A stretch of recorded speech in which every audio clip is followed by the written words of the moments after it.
Victoria Giles, and this video will show you how to survive by your wits instead of by Wi-Fi out in the wilderness. Now just imagine, you're out in the woods one day taking in the beautiful scenery. You didn't bring your phone, of course, because you're going to connect with nature. But a few adventures on side trails later, and you realize not only how late it is, but also how completely lost you are. Have no fear, this video will inform you on how to use a map and compass like in the good old days. We'll learn the different parts of a compass, as well as how to adjust declination, how to orient a map, and how to take a bearing. By the end, you'll be an expert explorer who can conquer any neck of the woods. Let's begin with the different parts. We have the base plate, the rulers, the direction of travel arrow, the rotating bezel, and the index line. The base plate is clear and has a straight edge for taking bearings. The rulers are used to determine distances on your map scale. The direction of travel arrow tells you which direction to point your compass in when taking a bearing. The rotating bezel is the outer circle with 360-degree markings, and the tick above it is the index line.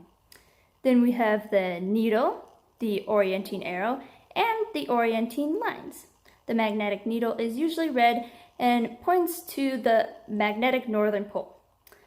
The orienting lines are parallel and rotate with the bezel.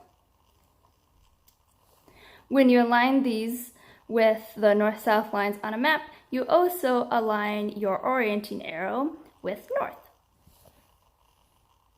Now that you know about the parts of a compass, we must learn how to adjust declination.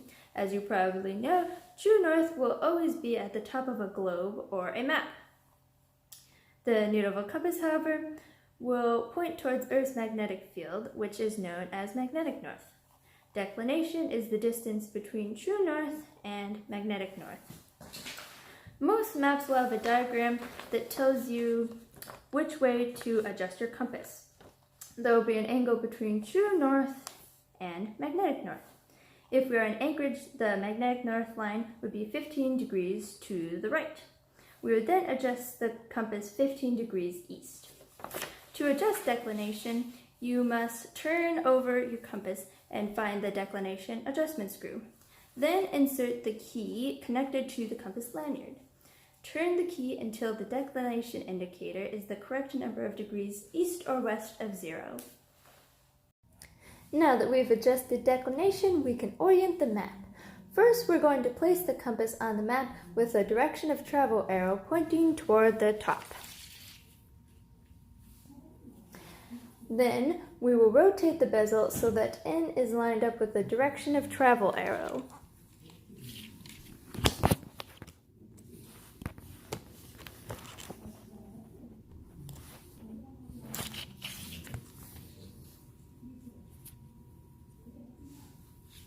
After that, slide the base plate over until one of the straight edges aligns with the edge of the map.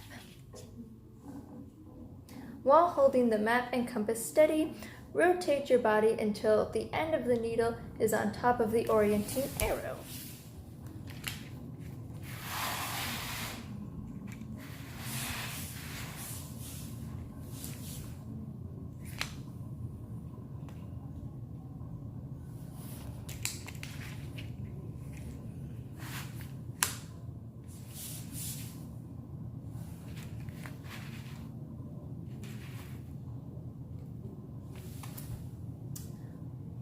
Since the map is oriented correctly, you are now able to identify landmarks on a map.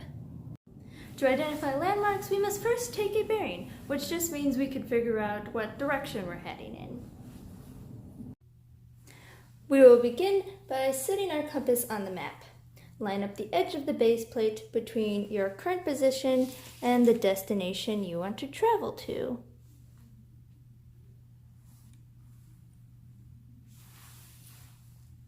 Then rotate the bezel until the orienting lines on the compass are aligned with the north-south grid lines on your map.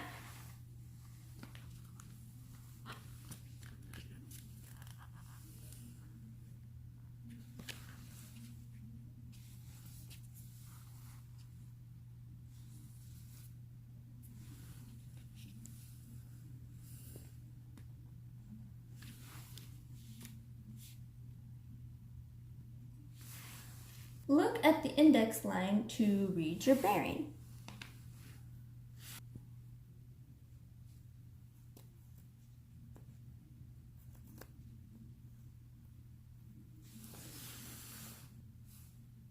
The number of degrees you read for your bearing is the number on the compass you will be following to get to your destination.